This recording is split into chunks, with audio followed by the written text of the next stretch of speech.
Boa tarde a todos e a nossa convidada, a professora Helena Costa, assim como a gente conversa sempre, né? Nossas atividades são bem pontuais, né? E eu vou começar, então, rapidamente apresentando o currículo da professora, que é professora associada do Departamento de Administração da Universidade de Brasília, com atuação nos bacharelados em Administração e em Turismo. Ela é líder do grupo de pesquisa Laboratório de Estudos em Turismo e Sustentabilidade, e ela coordena a Casoteca ADM, que é uma plataforma digital de casos de ensino de administração da Universidade de Brasília. Ela fez doutorado em desenvolvimento sustentável, ela fez mestrado em turismo e hotelaria, e ela fez bacharelado em administração. Em 2020, ela figurou como uma das pesquisadoras do turismo mais influentes da América Latina. As pesquisas da professora são na área de cooperação entre pequenas empresas de turismo, competitividade de destinos turísticos, desenvolvimento sustentável, políticas públicas em turismo. Então, nós agradecemos enormemente a professora Helena por ter aceito o nosso convite em estar hoje aqui conversando, dialogando com a Unipampa sobre esta metodologia ativa que é a aprendizagem baseada em casos. Muito obrigada, professora Helena, por ter aceito o nosso convite. Temos o primeiro momento de apresentação e abrimos na última meia hora para o debate e, ao término, nos últimos minutos, eu disponibilizo o link para vocês receberem a presença e o certificado de participação. A palavra é sua, professora. Muito obrigada, Valesca. Muito obrigada a todos os colegas que estão presentes. Eu recebi esse convite com muita alegria.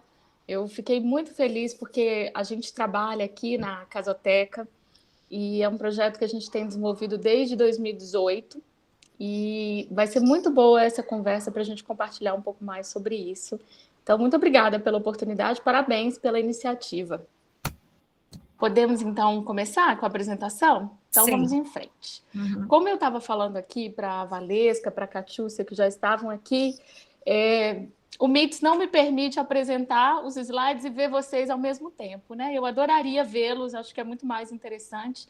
Então, eu vou colocar a apresentação que eu preparei para vocês e volta e meia eu acho que eu vou ter que tirar para ver um pouquinho vocês, porque eu acho que quem trabalha muito com casos acaba se acostumando a interagir muito, né? Então, a apresentação acaba perdendo até um pouco do sentido no contexto da aula de casos, mas eu quis estruturar um pouquinho para vocês esse aprendizado que a gente tem tido aqui trabalhando com casos na UNB. Então, quando a Valesca me convidou, ela me disse que gostaria que eu compartilhasse um pouco com vocês sobre essa trajetória que a gente tem feito aqui, qual que é a nossa experiência, e falasse um pouco da Casoteca também, como um caminho, né, informativo para vocês nesse processo de formação de professores, e eu achei isso super, super interessante, fiz questão de participar. Então, eu separei 5 aspectos para falar com vocês hoje. Então, eu queria falar um pouco sobre o que é um caso de ensino e que benefícios que a gente espera desse método. Queria falar também como escolher um caso, num viés já mais prático para vocês, que são meus colegas, professores, como debater um caso em sala de aula, onde que a gente pode encontrar casos de ensino, e aí eu vou ter que puxar para a minha formação e para a minha experiência em administração. Eu imagino que aqui tenhamos colegas de várias outras áreas, mas eu posso falar com mais propriedade da administração. E por onde que a gente começa? Eu entendo que pode haver aqui, entre nós, diferentes conhecimentos e diferentes apropriações dessa metodologia. Então, na medida em que vocês sentirem que vocês já conhecem, de repente também podem ir me sinalizando que a gente toca mais para frente ou aprofunda algum ponto, fiquem bem à vontade.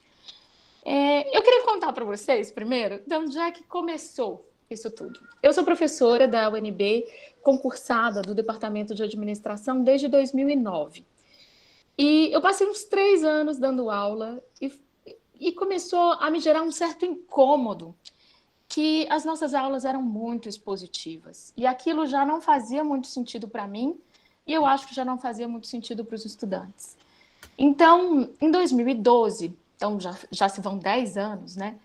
Eu comecei a pensar que existia uma outra forma de abordar essa aprendizagem em administração, que é a minha área principal, é a minha lotação na universidade. Apesar de eu ter uma formação muito interdisciplinar e ter uma atuação, como a Valesca falou, em turismo, em áreas interdisciplinares, a minha afiliação é a administração e é a minha formação de base. Então, em 2012, eu pensei, por que a gente não tem, por que a gente não traz para dentro da sala de aula outros métodos? E eu fiz uma visita técnica, passei um tempo na Escola de Negócios de Harvard, experimentando esse método deles. E eu achei extremamente interessante. Então, voltei para o Brasil, já era 2013, e pensei, como é que eu vou implementar isso aqui, se as nossas condições são tão diferentes das condições deles, né? E aí a gente pode listar inúmeras diferenças. E eu fiquei ainda amadurecendo essa ideia, mas já muito inspirada por esse método de casos que eu vivenciei lá. Quando foi em 2014, 2015, eu saí, fui cedida da universidade para ser assessora especial do ministro do Turismo. E eu me vi ali, sentada naquela cadeira de gestora pública, e eu pensei o seguinte, começou a me incomodar a formação que a gente estava proporcionando ao estudante de administração, porque eu comecei a sentir na pele que, como gestora pública, eu precisava não só saber os conceitos, mas eu precisava de uma velocidade de tomada de decisão e de um repertório que eu sentia que a gente poderia não estar contemplando na formação em administração. Então, quando eu voltei em 2015 para a UNB, eu resolvi fazer uma experiência. Eu peguei uma disciplina que eu dava, que se chama Tópicos Contemporâneos em Administração 1, e transformei ela numa disciplina totalmente baseada em casos. Ou seja, não tinha mais aula expositiva. Tinha debates de casos, muito baseado no método que eu aprendi na Universidade de Harvard. E eu fiz isso em TCA 1 e depois eu fiz isso em TCA 2, que é uma disciplina que a gente oferece aqui na UNB, de ementa aberta, e que ela é totalmente ofertada em inglês. Então, a gente começou essas experiências desde 2015, só para contar para vocês de onde é que vem, né, o que me motivou a procurar um caminho diferente e o que a gente já fez até hoje por aqui. Quando foi em 2018, eu era professora participante do nosso núcleo docente estruturante. Então, ali no NDE, a gente era responsável por fazer a revisão do projeto político-pedagógico do curso de administração. E a gente via, por um lado, os alunos se queixando que o curso deixava a desejar em termos de aplicação, e, por outro lado, os professores querendo fazer funcionar melhor aquela tríade ensino, pesquisa e extensão. E a gente ali, né, amadurecendo a ideia, etc., tivemos a ideia de bolar a casoteca, da gente fazer um banco de casos que nos permitisse vincular as nossas pesquisas, levar conhecimento das pesquisas para dentro da sala de aula e também dos nossos projetos de extensão. E a Casoteca em si virou um projeto de extensão porque a gente consegue conversar com empreendedores, a gente conseguiu um ecossistema de colaboração que tem sido cada dia mais interessante. Então, a UNB tem também uma coisa que é super bacana, que é um edital que chama Aprendizagem para o Terceiro Milênio. E em 2019, a gente concorreu a esse edital, que é um edital voltado para a inovação, para a aprendizagem, e a gente ganhou. Então, a Casoteca pôde ser implementada a partir de 2019, e hoje eu decidi fazer um mix, falar um pouco do próprio método de casos e falar um pouquinho para vocês da Casoteca. E aí, Valesca, por favor, me ajude no meu tempo. Então, o que é o método de ensino baseado em casos? Primeiro, a gente precisa entender o que é um caso. Então, o caso, ele é uma situação-problema que está documentada, que está registrada. Essa situação pode ser real ou pode ser fictícia. Então, algumas vezes é uma mescla entre realidade e ficção e que coloca personagens naquele contexto. Para nós da administração, é muito importante porque nos proporciona a experiência da tomada de decisão dentro de um contexto, né? Dentro de uma conjuntura específica e com aqueles personagens, com aquela narrativa. E o foco do caso não é a solução. O foco do caso é a situação problema. E é por isso que a gente diz que o método de casos, ele é baseado em problemas, né? Aquela aprendizagem baseada em problemas. Que benefícios a gente vê do uso desse método? Primeiro, quando a gente fala na administração, que é uma ciência social aplicada, é muito importante que a gente aplique o conhecimento. E é uma demanda muito forte dos nossos estudantes.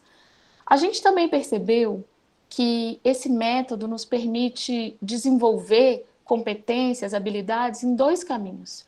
Tanto do ponto de vista da comunicação, o estudante ele vai ler, ele vai analisar aquela situação e ele vai se expressar sobre aquilo. Então, ele sai de uma postura extremamente passiva e absorvedora de conhecimentos para uma postura mais ativa e produtora de conhecimento também. Então, a gente trabalha tanto no viés de desenvolver a comunicação, quanto de desenvolver a análise sobre aquele problema, com base em conceitos, com base no contexto. Também, um outro benefício importante do método de casos é a colaboração, porque a gente aprende que as nossas ideias têm valor, mas que essas ideias precisam ser expressas num grupo e precisam também convencer outras pessoas, o que são questões que a gente precisa quando a gente está formando administradores. Outro benefício imenso que se percebe do método de casos é a gente trazer mais protagonismo para esse estudante. Por quê? Porque as experiências prévias dele são relevantes, a visão dele de mundo é relevante quando ele se expressa naquela sala de aula.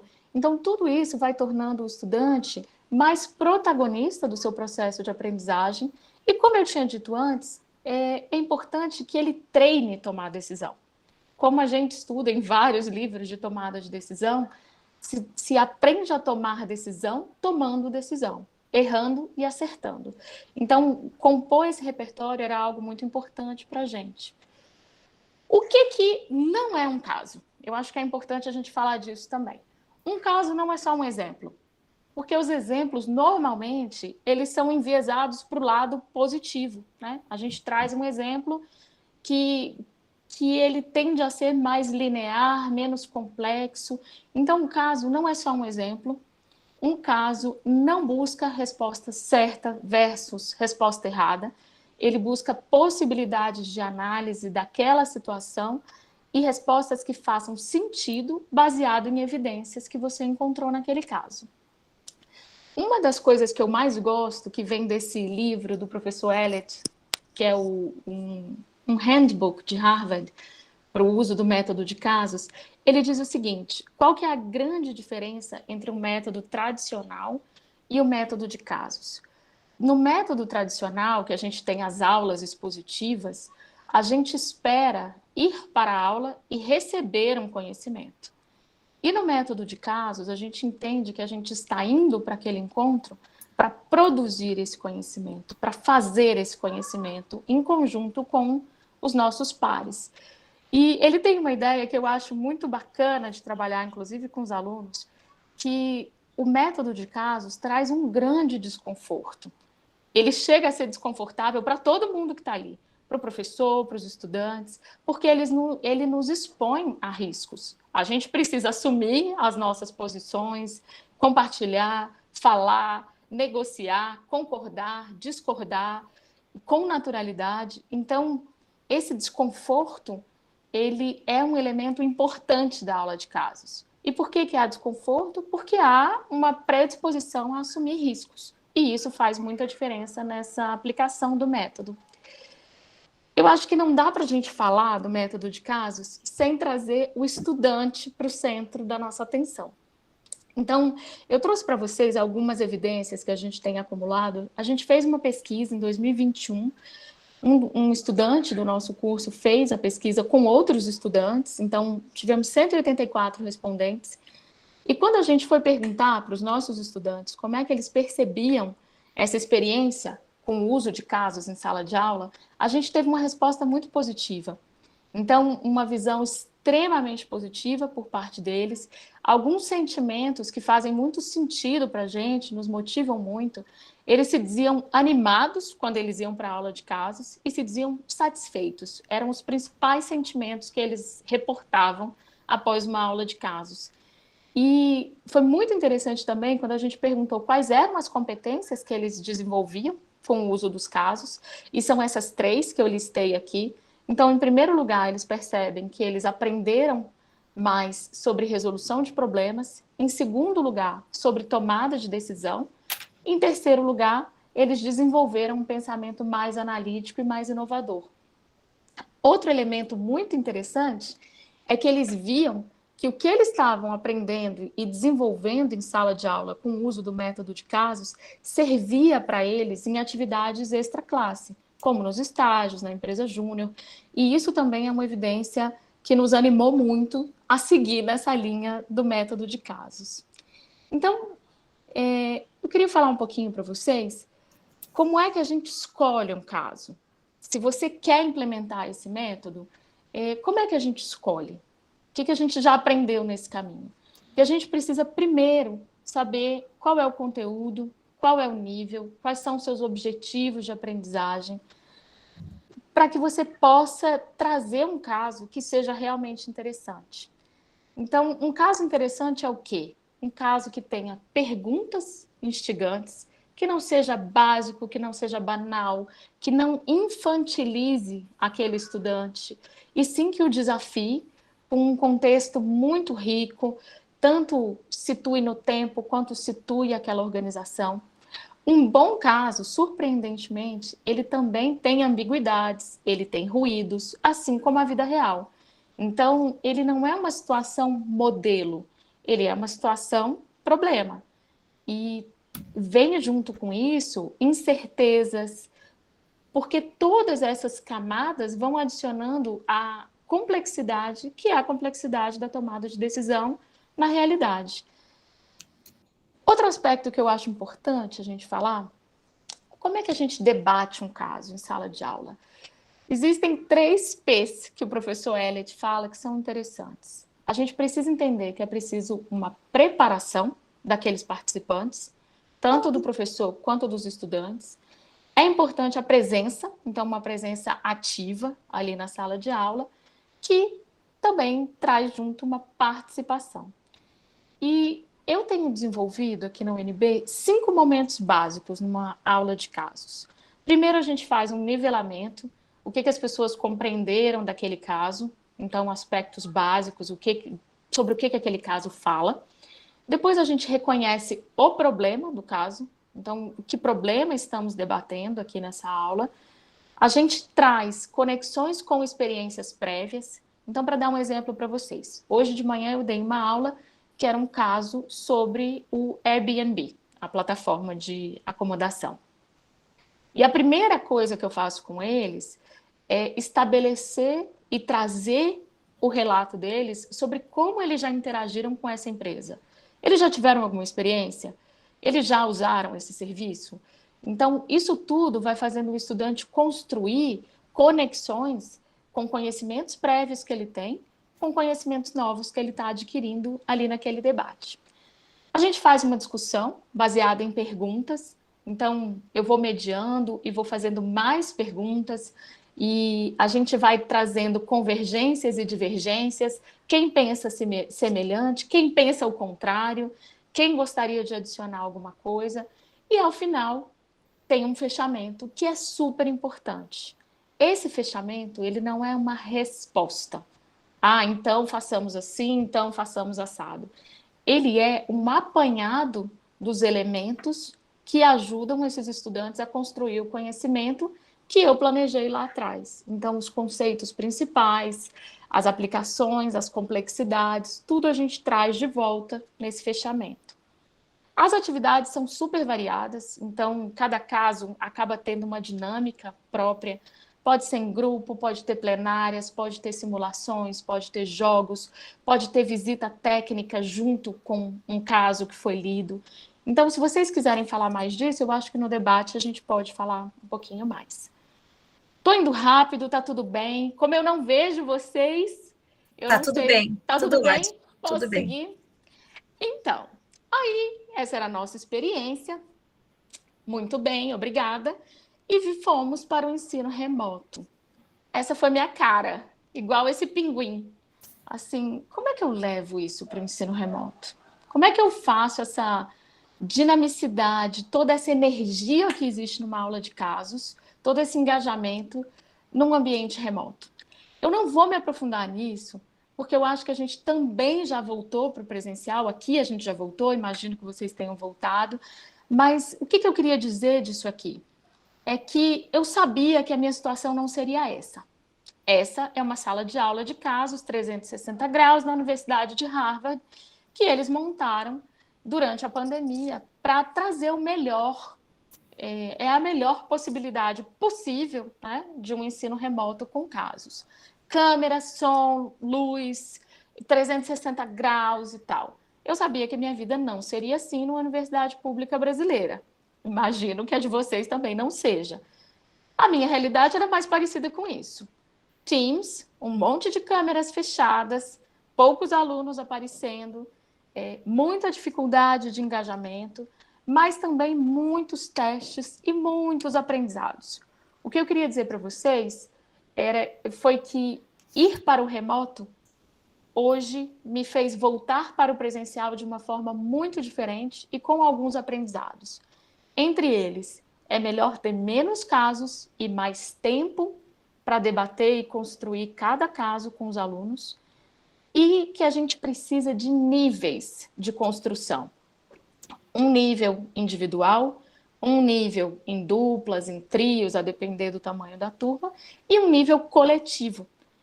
E o terceiro grande aprendizado para mim, de voltar para o universo presencial, foi dar mais possibilidade dos estudantes escolherem os casos que eles querem debater. Isso eu acho um aprendizado bacana de dividir com vocês. Eu gastava muito tempo selecionando casos, muito, meses, selecionando casos para o próximo semestre. E depois eu descobri que quando eu trago para o estudante duas opções e pergunto para aquela turma o que eles preferem, é muito mais interessante. Porque eu consigo ir construindo com eles algo que reflete o interesse deles. Então, qual é a empresa que eles têm interesse? Que marca eles têm interesse? Que tema eles têm interesse? E eu vou oferecendo possibilidades e eles vão votando e a gente vai construindo o nosso repertório juntos. Eu achei um bom aprendizado. Onde a gente encontra casos? Eu trouxe aqui uma lista de possibilidades de casos, algumas gratuitas, algumas pagas, outras mistas, na área de administração, que é o que eu conheço. Então, se vocês quiserem também, depois eu passo essa listinha para vocês. São as bases que eu mais uso. E a gente sentia falta de ter os nossos próprios casos. E assim surgiu a nossa própria casoteca, que é um esforço da UNB, fomentado por esse edital que eu comentei com vocês, e que a gente construiu a nossa própria plataforma de casos, que se chama Casoteca DM. Nessa plataforma, desculpa, a gente produz tanto casos quanto tutoriais. O que é isso? A gente escreve casos de ensino que vão para a nossa sala de aula, e essa escrita é feita em parceria entre professores e estudantes. Antes, só do nosso departamento, isso começou a se ampliar, então tem professores de outros departamentos da UNB que participam, como da Engenharia da Produção, do Centro de Desenvolvimento Tecnológico, a gente tem outros professores, e agora a gente está no momento que tem professores de outras universidades também, participando conosco, da GV, do Instituto Federal, aqui de Brasília, também trabalham conosco. Se vocês entrarem, essa é a nossa landing page, eu acho que não vai dar tempo da gente passear por lá, mas eu queria só mostrar. E aqui é uma pequena foto do nosso repositório. Então, você vai entrar no repositório e vai achar um caminho simples, ou casos ou tutoriais. Os casos são esses materiais pedagógicos que a gente desenvolve. Os tutoriais, eles são pequenas pílulas de conhecimento para que os professores e estudantes aprimorem o seu conhecimento sobre o método e possam usar melhor esse método. Então, aqui eu coloquei alguns exemplos de casos que a gente tem, e aqui um exemplo de um tutorial. Esse tutorial eu fiz porque vários colegas começaram a me perguntar: nunca usei, por onde é que eu começo? O que eu faço? E a Casoteca foi virando essa referência, né, de colegas que queriam começar a usar o método, não sabiam como começar, e recentemente eu escrevi esse tutorial que eu queria dividir um pouquinho com vocês. Então, se a maior parte de vocês ainda não utiliza o método, é muito importante que a gente comece por esses passos muito básicos. Primeiro, a gente precisa ter claro o nosso objetivo de aprendizagem, com aquela disciplina, com aquele programa, com aquela aula. E aí a gente vai encontrar casos naquelas plataformas que eu mostrei. Você, via de regra, vai encontrar vários casos para o mesmo tema, para uma mesma questão. Então, por exemplo, a gente queria um caso sobre assédio no trabalho. Era um tema que a gente queria trabalhar com os alunos, porque eles estavam demandando. A gente encontrou vários casos, e aí a gente escolhe, seleciona o melhor dos casos para o nosso objetivo de aprendizagem e traça um caminho para trabalhar com aquele caso. Quais vão ser as atividades, como é que vai se dar a avaliação, em que momento do curso esse caso vai aparecer, se vai ter tido algum conteúdo antes para preparar a chegada desse caso ou não, vem o caso primeiro para depois se trabalhar parte dos conceitos. Tudo isso a gente tem que decidir para que a gente consiga orientar bem e usar bem esses casos. A gente precisa também conversar com os nossos estudantes e orientá-los sobre como é a participação deles. Porque a minha experiência tem mostrado que não adianta a gente dar aula expositiva, fazer um vestibular de VUF e depois chegar para um estudante, como é o meu caso, eu dou aula para calouros de administração, e dizer, não, agora vocês vão analisar, a gente não está em busca da resposta correta, não é o certo versus o errado. A gente precisa trabalhar com eles o entendimento do que a gente está fazendo juntos, qual é o meu papel, qual é o papel deles, e repensar um pouco a própria dinâmica da sala de aula. Porque nos primeiros dias da aula, mesmo da aula de casos, ninguém quer falar, ninguém quer se expor.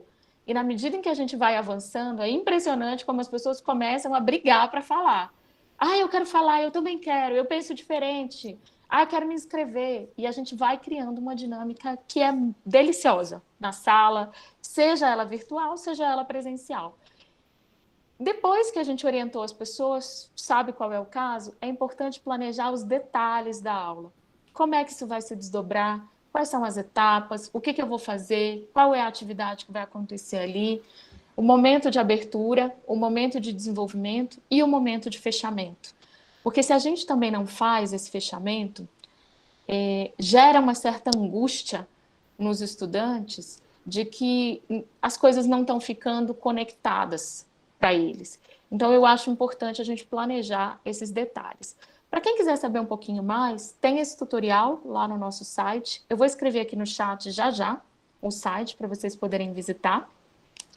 E para obedecer o meu tempo, eu queria concluir com essa frase do professor Bill, que também é professor da Escola de Negócios de Harvard, que ele traz a ideia de que existe muita vulnerabilidade envolvida no uso do método de casos. Então, todo mundo ali se torna mais vulnerável. O professor, porque ocupa um novo papel de mediador, de facilitador de um conhecimento, que é diferente do papel que talvez ele tenha ocupado mais tradicionalmente, de expor o conhecimento, e talvez ele esteja ali ocupando um papel que ele nunca experimentou como estudante, como era o meu caso.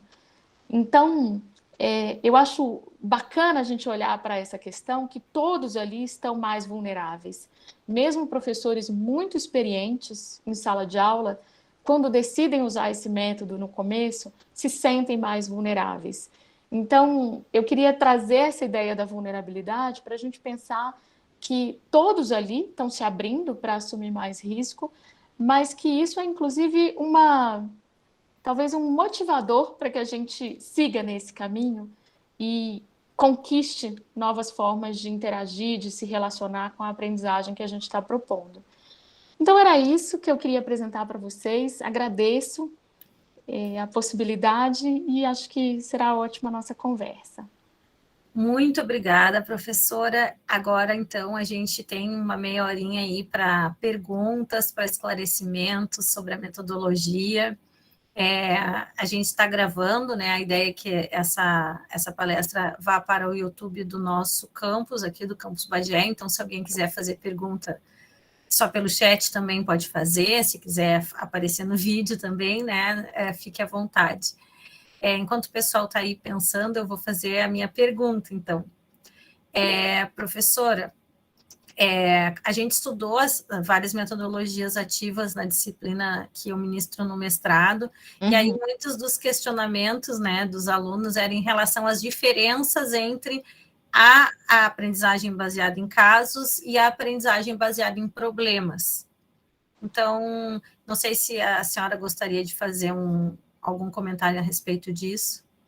Sabe o que eu entendo, Valesca? Eu acho que, assim, a gente precisa dizer o seguinte: eu não sou pedagoga, né? Eu fui construindo uma utilização desse método e também fui estudando como usuária. Então, eu não sou, como vocês viram pelo meu próprio currículo, as minhas áreas de pesquisa, eu fui desenvolvendo uma maneira de utilizar esse método e eu não sou profunda estudiosa dos processos pedagógicos. Talvez aqui a gente tenha colegas que sejam da área de educação, da pedagogia, e que poderiam aportar até mais. Mas o que é o meu entendimento? É que o método de casos, ele se vale da abordagem baseada em problemas. Porque quando a gente utiliza um caso, o que nos interessa ali é a situação problema. Então, do ponto de vista da formação de administradores, a gente sempre diz para eles o que é administrar? É tomar decisão. Então, eles precisam se tornar capazes de tomar decisão sobre problemas, pensando nos recursos que eles têm, nos objetivos que eles têm. Então, para nós, focar no problema significa ir na essência da nossa profissão. Então, eu entendo que elas são extremamente articuladas e que o método de casos é uma abordagem baseada em problemas. É um desdobramento. Obrigada, professora. Alguém quer fazer alguma pergunta? Eu posso seguir fazendo perguntas aqui, mas a ideia é a gente fazer um debate, né? Nesse tempinho que a gente tem em relação à experiência. Em relação ao ensino remoto, né? Você mencionou que trabalhou com menos casos, né? Por semestre.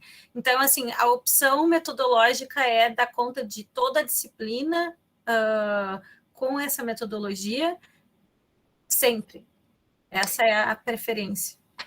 A gente tem, Valesca, várias composições possíveis. O que eu fiz? Eu acho que a primeira experiência, eu radicalizei. Eu falei, não vai ser tudo baseado em casos. Porque eu tinha voltado de Harvard e visto esse modelo que não tem aula expositiva. Não tem, simplesmente não tem. Todo o conceito vai vir no debate do caso. Então, todo o conhecimento vai ser contextual, vai ser contextualizado ali. Então, por exemplo, a gente debateu lá um caso sobre a estratégia de marketing da Dove. Como é que a Dove poderia incorporar certas questões de diversidade? Então, tudo isso vinha dentro e o professor facilitava aquele conteúdo. Portanto, não tinha aula expositiva. Nas minhas primeiras experiências, e eu vou dizer que são as que eu acho mais interessantes hoje em dia, eu tenho disciplinas que são de ementa aberta e que elas são, ou seja, não tem um conteúdo fixo para ser dado. Essas são totalmente baseadas em casos, porque eu tenho muita liberdade.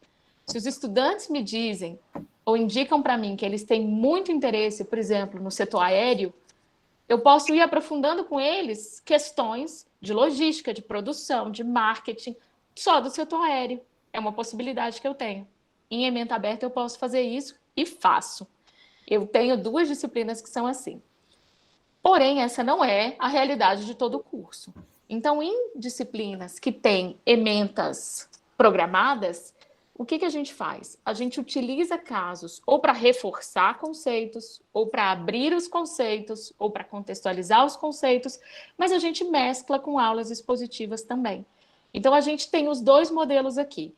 Existem vários professores que estão iniciando o uso de casos dentro de disciplinas mais tradicionais. Então, vamos supor, uma disciplina de estratégia, uma disciplina de logística, e o professor decide usar um ou dois casos em determinados momentos do curso. Então, eu diria que tem um gradiente imenso, desde a possibilidade de você usar um caso como um ferramental metodológico de aprendizagem para um certo momento de um curso que tem aulas expositivas, até uma experiência que eu estou chamando de mais radical, que é a gente abolir aulas expositivas e trabalhar só com casos. Eu faço uma avaliação de que é mais fácil fazer isso em disciplinas que são realmente abertas, em sua ementa. Nas que não são abertas, eu acho que a gente acaba fazendo um mix das coisas. Certo, professora. Nós temos uma pergunta no chat que é se é possível ensinar através dessa metodologia para a área de química. Aí eu precisaria construir junto com vocês que são da área de química, quais são os problemas que um químico precisa resolver, por exemplo. Então, será que problemas existem que ele vai ter que enfrentar nessa profissão? Eu partiria daí. Então, talvez um químico, eu não sei porque não sou da área de química, né? Não vou me arriscar a falar bobagem, mas eu fico imaginando que um químico inserido no mercado, ele tenha que tomar determinadas decisões. Essa decisão pode ser contextual para ele. Então, se ele trabalha numa fábrica de cosméticos, assim, assado, que tipo de problema ele enfrentaria ali? E que tipo de contexto pode trazer uma fórmula para ele aprender, mas já dentro do contexto e não isolada? Essa talvez fosse a grande mudança. Mas, mais uma vez, eu precisaria construir junto com vocês, da química, para a gente ver onde é que isso se aplica. Mas eu pensaria em como um profissional de química atua e traria essa problemática de volta para a sala de aula. Certo, professora. Enquanto o pessoal vai escrevendo aí suas perguntas, eu vou fazer mais uma pergunta. Então, professora, a questão da avaliação, né? Porque, pelo que a gente leu e discutiu na disciplina, a avaliação é uma parte importante, central, né? No livro que vocês organizaram, que a gente estudou, uma parte central da avaliação é esse momento do debate, né? E a gente sabe que existem vários perfis de estudantes, né, em relação a essa questão do argumento, da construção coletiva, enfim. Como é que isso foi sendo construído e como isso foi sendo pautado no processo avaliativo? Olha, é uma pergunta muito boa.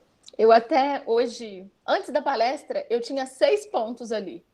O 6º ponto era a avaliação, mas eu pensei, não vai dar tempo, deixa eu deixar isso aqui, se alguém quiser saber mais, eu falo. Eu acho que a avaliação é um ponto interessante da gente olhar. Por quê? Não adianta eu desenvolver uma abordagem baseada em casos para, no fim, dar uma prova de VOF para ninguém, né? Não faz sentido, não é coerente. E, para mim, o maior desafio até hoje, depois de tantos anos trabalhando com as turmas dessa forma, é a avaliação. E todo semestre eu me dou ao luxo de testar uma coisa diferente ainda. Porque eu não acho que eu cheguei no que eu considero excelente em termos de avaliação. Mas o que eu diria para vocês? Primeiro, eu acho que é importante a gente manter a coerência. Se você está trazendo um método em que o estudante tem voz, o estudante analisa, o estudante expõe argumentos que façam sentido, constrói entendimentos, convergências e divergências, é isso que a gente precisa avaliar. Se ele está construindo essa capacidade de comunicação e de análise. Então, eu acho que é aí que a avaliação deveria se focar. Outra coisa que eu aprendi nesse caminho é que é preciso consistência na avaliação. Ela não deve ser episódica. A avaliação, para quem adota o método de casos, ela deve ser continuada. Então, o que eu faço hoje? Para te dar um exemplo. Os meus estudantes têm avaliações toda semana. Eles não têm uma avaliação no final só. Eles toda semana vão construindo um tijolinho ali. Então, hoje, leram o caso do Airbnb. Então, eles chegam na sala, eles respondem a uma questão que eles, durante a aula, pensam sobre a resposta deles e, ao final, eles refazem a resposta deles. Porque, para mim, é importante que ele seja capaz de analisar sozinho, de participar no grupo, rever os seus próprios posicionamentos e responder novamente. Isso tem uma pontuação. Isso pode ser feito algumas vezes pelo aprender também, né, antes da aula, como preparação. E o que eu tenho feito hoje, em termos de avaliação também? Ao final, eu não tenho prova, já não sei mais o que é prova, nem me lembro como é que faz prova, porque acho que não faz sentido para quem usa esse método. Mas, ao final, eles ou analisam um caso, um novo caso, em grupo, ou eles escrevem um caso. Eles fazem visitas técnicas e eles próprios escrevem um caso. Então, eu acho que esses têm sido os melhores caminhos, mas sinto que a avaliação ainda é uma coisa que a gente precisa aprender mais. Como é que é em Harvard? É algo que eu não uso do modelo. Então, vou dizer para você, em Harvard, o aluno é pontuado pela opinião que ele deu naquela aula. Então, se ele deu uma opinião consistente, a nota dele daquela aula, toda a avaliação dele é pelo que ele falou na sala. Eu já não consigo absorver isso aqui no nível da graduação, porque não acho que seja compatível. Eu acho que na sala de aula é o processo de erro e acerto. Então, eu não pontuo o que aquele estudante disse. De repente, ele até disse uma coisa que não faz muito sentido, e ele vai perceber ao final da aula que aquilo não fazia muito sentido, a partir do que os outros disseram. Então, eu não pontuo aquela participação. Só para dizer para vocês que eu me aproximo muito do método de lá, e às vezes eu me afasto. E na avaliação eu me afasto um pouco. Obrigada, professora. A Jennifer, ela colocou: sou da área da enfermagem e também trabalhamos muito com a ideia de casos, em especial casos clínicos ou casos de problemas sociais. Em geral, usamos como uma estratégia de avaliação do entendimento dos tópicos de aula. Mas penso que estamos avançando da ideia do exemplo para o exercício real de aplicação de conhecimentos. Ela agradece, então, Jennifer, eu que agradeço, porque eu acho que muito do que a gente aprende de aprendizagem baseada em problemas vem da área da saúde. Eu já li muita coisa da área da saúde tentando incorporar isso na administração. Por quê? Um paciente, o problema que o paciente traz já é de um nível de complexidade que talvez aquele conceito isolado não dê conta, né? Então, a pessoa, e eu já vi isso, apesar de não ser da área, o fato de haver o paciente com uma queixa, essa queixa, ela é complexa em si. Então, a abordagem baseada em problemas, a gente aprende muito com a área da saúde. E eu acho que vocês têm a possibilidade, ali na prática de vocês, de irem fazendo isso, né? De ver que aquele paciente ele tem uma complexidade imensa e que aquilo que ele apresenta pode ser uma causa ou pode ser uma consequência de N outras coisas que o profissional da saúde precisa ser treinado para apanhar da realidade. Então, eu acho que a gente aprende muito com a área da saúde também. E essa troca é maravilhosa, né? Agora que tu fizesse este comentário, né, ao longo das metodologias todas que a gente vai estudando, né, a gente acaba identificando, tal metodologia tem um monte de trabalho da área tal outra metodologia tem da área tal. E aí, quando a gente conversa, às vezes, com alguns colegas, eles dizem, mas isso não funciona para a minha área, isso não funciona, né, no meu contexto. Tu já escutou esse tipo de comentário, né, enfim, né, nessas experiências que tu foi tendo, né, com a metodologia? Sabe que não, ainda não. Eu tenho encontrado mais, talvez seja um viés, né, do contrário. As pessoas que falam, nossa, eu nunca pensei que isso ia servir para mim, e serve. Então, agora, a gente está num contato muito interessante com o pessoal da engenharia de produção.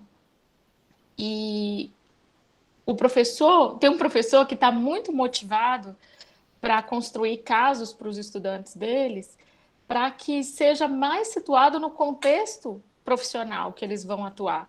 Então, não seu foco na fórmula, mas seu foco em como é que eu utilizo isso para resolver um problema real que vai aparecer na minha vida profissional. E a gente tem tido excelentes trocas, então a gente está produzindo casos em conjunto com estudantes deles. Eu acho que aparece menos para mim. O que aparece mais? Talvez algo que você já até perguntou. Ah, mas eu preciso cumprir esse conteúdo. Como é que eu vou dar conta do meu conteúdo se eu não for lá e ficar explicando o conteúdo para o estudante? E aí eu diria para vocês que eu imagino que isso é parte da nossa crença de que é assim que o estudante vai aprender. É que se eu for lá e ficar falando 2 horas sobre aquele método, aquela fórmula, aquele modelo, aquele conceito. Vou dar um exemplo. Eu tinha uma turma que a gente ia estudar. A gente estava escolhendo alguns casos e eu escolhi um caso do Cirque du Soleil, porque é uma empresa que todo mundo tinha interesse e queria saber mais. E era um caso sobre felicidade no trabalho. Vocês imaginam, é um tema que é super atual, é super complexo, e eu não fui dar uma aula de felicidade no trabalho, mas eles leram um caso, eu acoplei um artigo científico que explicava alguns conceitos básicos, uma notícia de jornal, eles se prepararam e a gente debateu de maneira contextualizada os conceitos e fundamentos de felicidade no trabalho, dentro de uma empresa em que dizia que precisava de pessoas felizes trabalhando, porque o que ela promove é o entretenimento e a felicidade. Então, imagina, vai ter alguém que pode dizer, mas se eu não explicar o conceito de felicidade e trouxer as métricas e isso e aquilo, psicológicas, o aluno não vai aprender.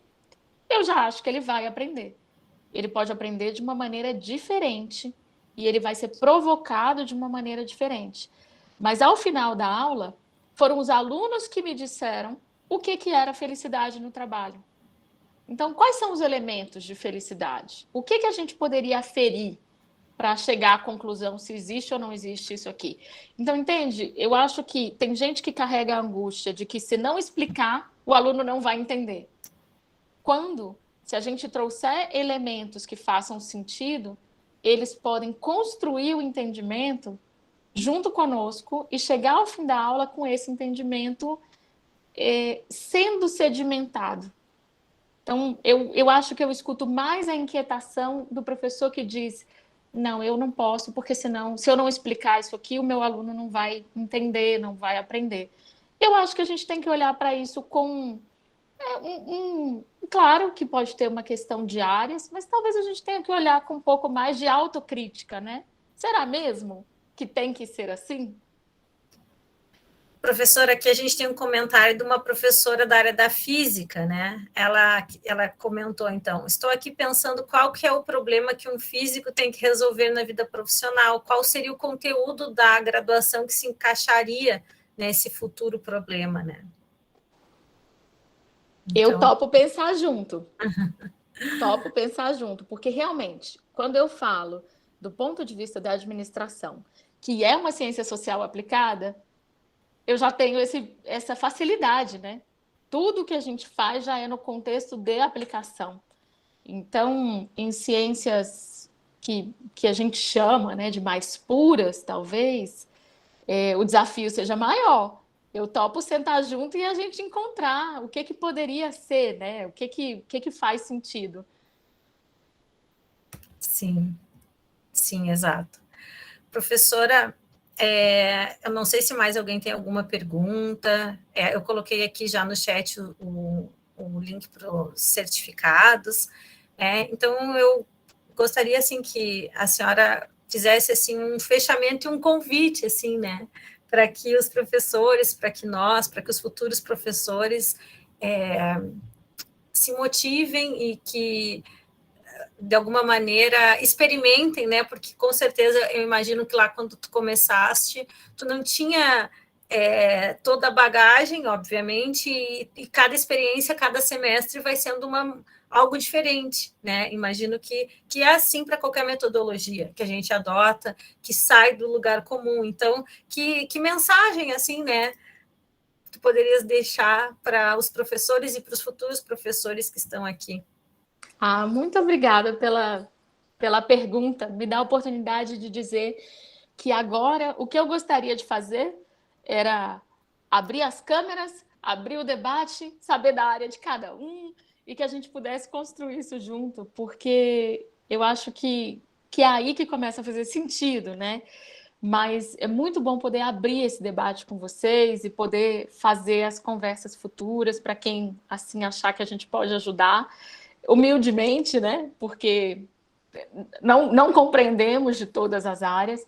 Mas eu queria dizer o seguinte, que para quem sentir que aquela aula expositiva já não faz sentido, ou faz um sentido mais ou menos, experimente, porque a gente começa a ter respostas dos alunos, e eu vou contar uma situação para vocês, para encerrar, que para mim resume o que me dá sentido em trabalhar com casos. Muitas pessoas diziam para mim o seguinte: nossa, mas Harvard trabalha com casos há 40 anos. Não é propriamente uma novidade, né? No campo da gestão, não é uma novidade. Só que no Brasil a gente usa muito pouco, em universidades públicas a gente usa ainda menos.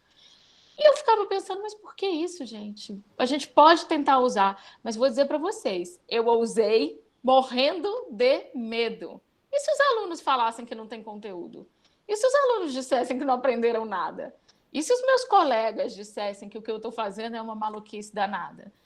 E eu resolvi fazer pros calouros, ou seja, quem vinha sem bagagem nenhuma de administração. Mas eu fiz acreditando que aquilo, ainda que eles não dominassem um determinado conteúdo, aquilo mexeria com eles de uma forma que alguma caixinha na cabeça deles ia se abrir. E um dia, quando eles aprendessem aquele conteúdo, eles iam entender para que eles estavam aprendendo aquilo. Aí chegou uma aluna para mim, 2 anos depois de ter sido minha aluna, quando ela era caloura, e falou para mim o seguinte: professora, você sabia que eu andei pensando naquele caso que a gente discutiu há 2 anos? E se fosse hoje, eu faria diferente? Então, eu quero resumir com essa ideia. Eu acho que o estudante que foi provocado, ele lembra que ele se desafiou, ele lembra que ele não sabia, ele lembra que ele aprendeu alguma coisa e ele é capaz de olhar para o processo de aprendizagem dele, revendo que se fosse hoje ele faria diferente. Isso, para mim, me deu sentido também, mais uma vez, de dizer, um aluno que está constantemente revisando o seu aprendizado é um aluno que está protagonista do seu processo. Então, quando ela disse para mim, professora, hoje, depois de ter estudado 2 anos aqui, eu resolveria aquele problema de outra forma, para mim, resume o que eu queria trazer para vocês. Se a gente quer ousar e fazer diferente, talvez a gente esteja estimulando os nossos alunos, e é isso que eu acredito, a que eles tomem conta do processo de aprendizagem deles e parem de esperar que eles vão para uma sala de aula em que vai cair um conhecimento do céu para eles. Então, acho que esse é o meu recado final, sabe? Vale a pena por isso, porque um estudante é capaz de, depois de 2 anos, pensar sobre aquilo e dizer que faria diferente. Isso, para mim, resume o que a gente deveria buscar como docentes.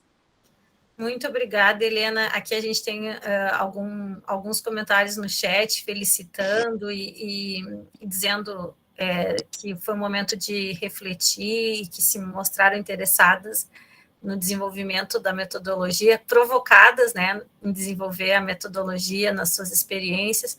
Isso que a gente espera, né, a gente tenta provocar, né, e as pessoas que se sintam mobilizadas, se colocarem nesse convite, né, que é um convite que eu acho mesmo que é possível fazer. E esse teu exemplo, ele é o que a gente busca como professor, né? Coisa bem triste quando os professores dizem assim, mas o semestre passado esse aluno não lembra o que aconteceu no semestre passado. Então, não é isso, não é para isso, né, que a gente forma as pessoas. Então, a gente agradece e em outros momentos, outras oportunidades que tu tiver disponível, né, com certeza a gente vai te convidar de novo, tá bom? Muito obrigada pelo interesse de vocês, obrigada pela oportunidade. Eu fico muito feliz de estar aqui com vocês, acho que vocês é brilhante. Esse estímulo para que professores universitários olhem para suas próprias práticas é algo raro de se ver. Então, podem contar comigo quanto vocês precisarem, acharem que eu puder ajudar. E se tiver alguém indo embora pensando, gente, mas isso não faz sentido nenhum na minha área, o que eu faço com esse negócio que ela está falando? E também escreve para mim, a gente pode pensar, a gente pode tentar construir pontos e convergências. Então, eu fico à disposição de vocês também. Muito obrigada e parabéns pelo evento. Obrigada. Tchau, pessoal. Assinem aí a lista de presença. Vamos nos despedindo e agradecendo mais uma vez a professora. Obrigada, gente. Eu que agradeço.